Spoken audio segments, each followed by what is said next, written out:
Assalamualaikum warahmatullahi wabarakatuh. Hai, kembali lagi di channel YouTube saya bersama saya sendiri, Rian Setiawan.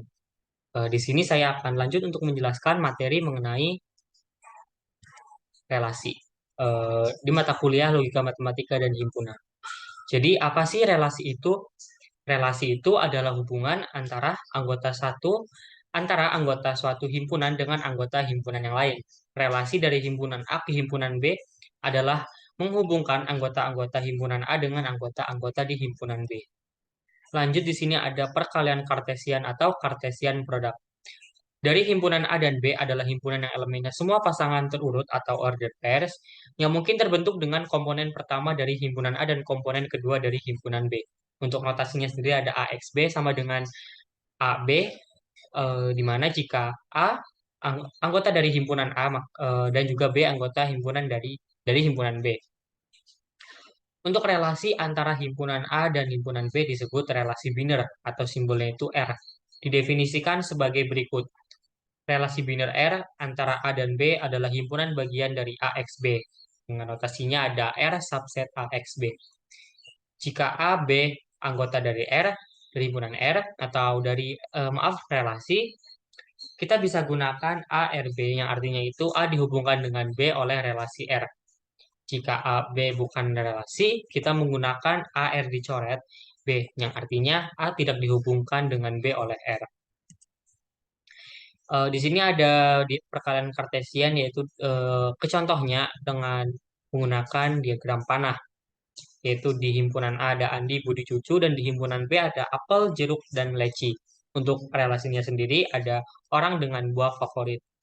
Untuk AXB-nya sendiri berarti itu kan semuanya. Jadi ada Andi ke apel, Andi jeruk, Andi leci, ada Budi apel, Budi jeruk, Budi leci, dan ada Cucu apel, Cucu jeruk, dan sampai terakhir ada Cucu leci. Karena relasinya yang ditanya itu kan orang dengan buah favorit, di sini panahnya itu kan menunjukkan kalau Andi itu suka apel, berarti ditulis Andi apel, lalu di sini Andi ke leci, ada dari Budi ke jeruk, ada dari Cucu ke leci.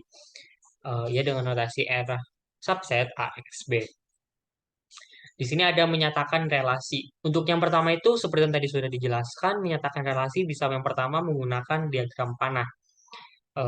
Tertera di sini diagram panah itu seperti ini, ada dua himpunan dan ada panah yang menunjukkannya. Jadi ada dari A ke B. Lanjut terus di sini ada tabel.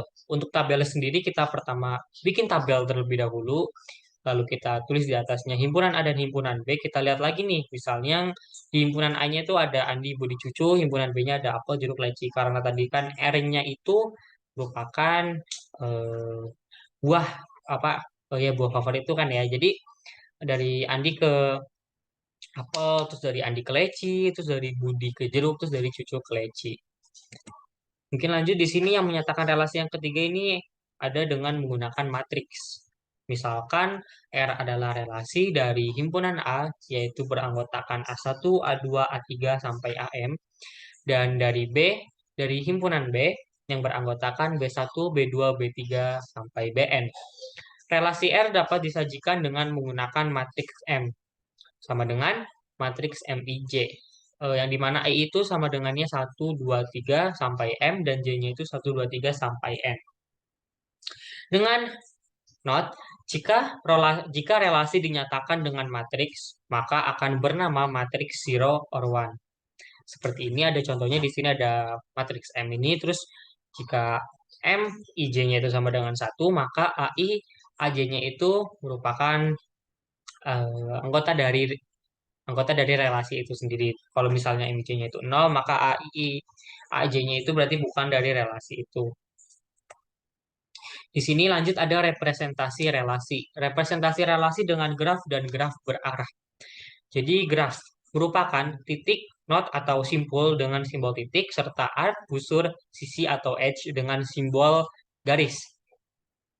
Untuk contohnya sendiri itu di sini ada contoh dari graf, di mana ada titik A1, titik A2, titik A3 hingga titik A4 yang mereka itu saling dihubungkan dengan garis. Ada dari A1 ke A2 dihubungkan dengan garis, dari A2 ke A3 dan dihubungkan dengan garis. Tapi di sini dari A3 ke A4 tidak dihubungkan dengan garis. Dan di sini juga ada contoh dari graf berarah. bedanya graf biasa dan graf berarah itu dari arahnya.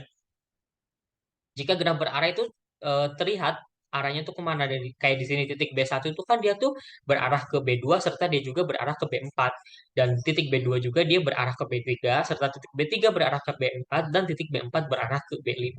Jadi ada simbol panahnya. Nah, di sini ada relasi inverse. Misalkan R adalah relasi dan himpunan A ke himpunan B, inverse dan relasi R dilambangkan dengan R pangkat negatif satu, atau mungkin biasa disebut relasi atau ya biasa disebut relasi inverse. Adalah relasi dari B ke A yang didefinisikan oleh R inverse sama dengan BA jika AB anggota dari relasi. Untuk contohnya di sini ada P sama dengan 2, 3, 4 dan ada himpunan Q 2, 4, 8, 9, 15. Jika kita definisikan relasi R dari P ke Q dengan PQ anggota dari relasi, ketika P habis membagi Q, maka didapatkan 22, 24, 28, 39, 3, 15, 44, 48. Mungkin teman-teman bingung ya kenapa bisa gitu. Saya lanjut dulu. Nah, jadi didapatkan dari sini. Karena tadi itu kan R-nya itu kan P ke Q. Dan di mana itu R-nya itu kan P habis membagi Q. Kita lihat nih. Pertama kita bikin dulu diagram panah. Ada himpunan P dan juga ada himpunan Q. Si P-nya sendiri itu kan beranggotakan 2, 3, 4. Q-nya beranggotakan 2, 4, 8, 9, 15. Nah, kita lihat nih. Si 2 ini tuh habis membagi Q mana aja. 2 itu kan habis membagi 2, habis membagi 4, serta habis membagi 8. Dan 3 juga itu kan habis membagi 9, habis membagi 15, serta 4 itu habis membagi 4, dan habis membagi 8. Nah, untuk inverse-nya sendiri, kita lihat R inverse adalah inverse dan relasi R, yaitu relasi Q ke P. Dengan PQ merupakan anggota dari R inverse. Di mana R inverse-nya itu kan Q ke P, dan R inverse-nya itu Q kelipatan P atau Q habis dibagi P. Teman-teman tuh bisa, ini tuh bisa yang menurut teman-teman mudah dipahami. Mungkin di sini saya akan pakai Q habis dibagi P. Nah, Q habis dibagi P itu kita lihat nih di himpunan Q. Himpunan Q beranggotakan 2, 4, 8, 9, 15. Serta anggota P itu beranggotakan 2, 3, 4, dan kita lihat si Ki ini tuh habis dibagi P tuh si Ki ini tuh mana aja nih yang habis dibagi P. Nah, di sini tuh kan ada dua, otomatis dua habis dibagi dua, terus ada empat, empat habis dibagi dua, dan ada delapan, delapan itu habis dibagi dua.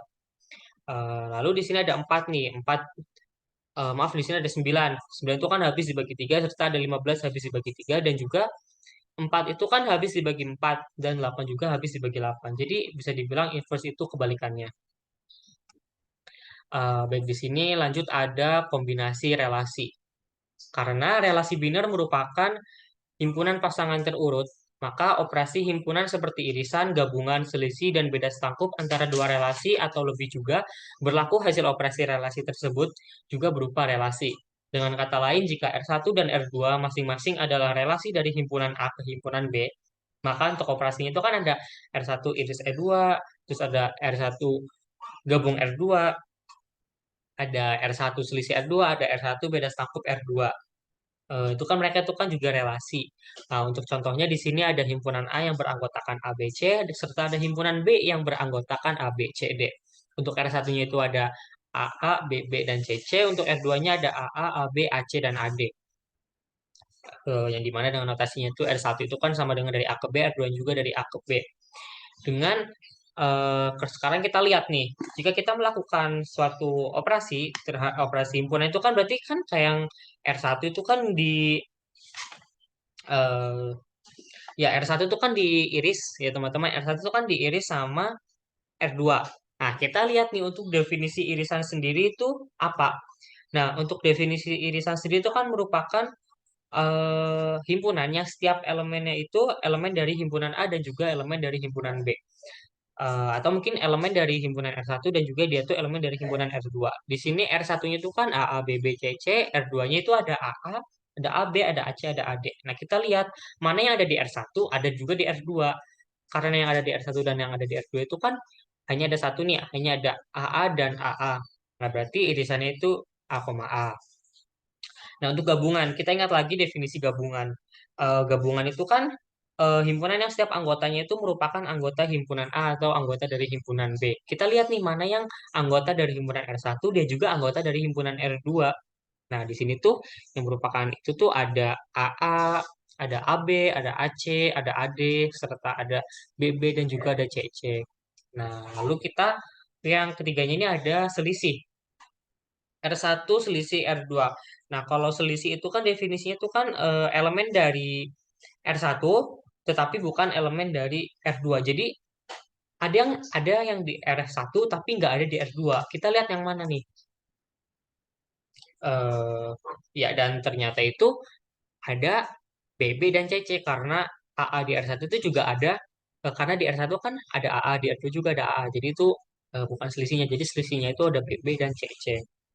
Nah, jadi di sini ada beda setangkup. Nah, kalau beda setangkup sendiri itu kan semuanya kecuali yang ada di irisan nih. Nah, kan kita udah nemu tuh irisan di awal tadi apa. Irisan itu kan AA, berarti kita masukin aja semuanya kecuali AA. Berarti ada BB, ada CC, ada AB, AC, serta ada AD. Dan ya, sudah sampai di penghujung ya teman-teman.